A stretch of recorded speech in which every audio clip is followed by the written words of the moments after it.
Le Maroc se qualifie pour les demi-finales de la Coupe du Monde. Événement historique du jamais vu parce que l'Afrique a toujours voulu aller jouer petit. Mais ce Maroc-là, on n'a pas entendu de bruit. Puisque justement, il y a un proverbe africain qui dit « Méfie-toi du lion qui n'aboie jamais ». Ce lion n'était pas donné parmi les favoris. Et pourtant, le Maroc est passé dans une poule où il fallait sortir de là tête haute. Et le Maroc a terminé en première position devant la Croatie, qui, faut-il le dire, a éliminé le Brésil, numéro 1 au classement FIFA.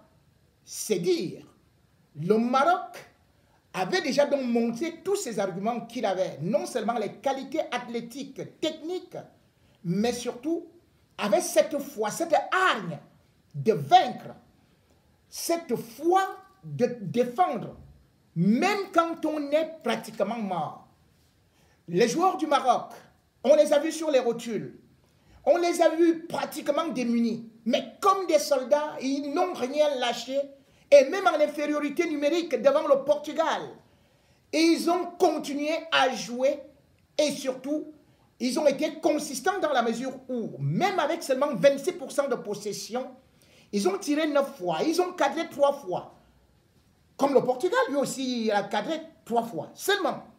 Et le Portugal n'a pas réussi à traverser la muraille du Maroc, malgré l'artillerie lourde offensive de cette équipe du Portugal, constituée de tant d'éléments jouant dans de très grands clubs européens et qu'on prenait comme l'un des favoris, d'autant plus qu'on voyait à la fin de leur carrière une belle finale, soit entre Cristiano Ronaldo et Lionel Messi ou encore Neymar. Mais le Maroc était là tout petit, regardant ce qui était en train de se passer à gauche et à droite et disant, cette fois-ci, eh bien, ce sera Goliath contre David.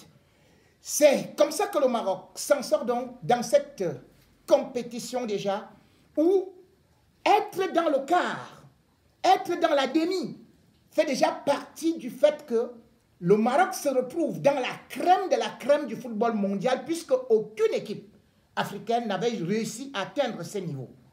Rappelons-le, les Lions indomptables du Cameroun avaient ouvert la voie en 1990 en atteignant les quarts de finale. Mais en quart de finale, ils avaient sombré face à une équipe d'Angleterre par manque d'expérience et de naïveté. Cette naïveté, le Maroc n'a pas été comme ça, puisque le Maroc a réussi à défendre ses acquis, son but acquis grâce à El-Nesri dès la 42e minute.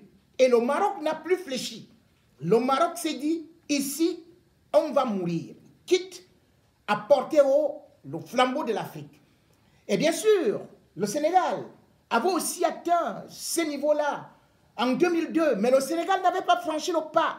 Et même en Afrique du Sud, en 2010, on a vu le Ghana à côté de l'exploit, mais avec Diana Asomwa, qui malheureusement n'avait pas transformé son penalty, avait fait que les espoirs africains s'envolent en fumée.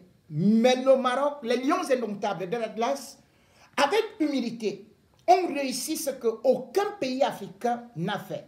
Les Lions d'Atlas, 22e au classement FIFA, avant cette compétition, ont réussi à sortir des équipes qui étaient pourtant données comme des lames, comme des épées,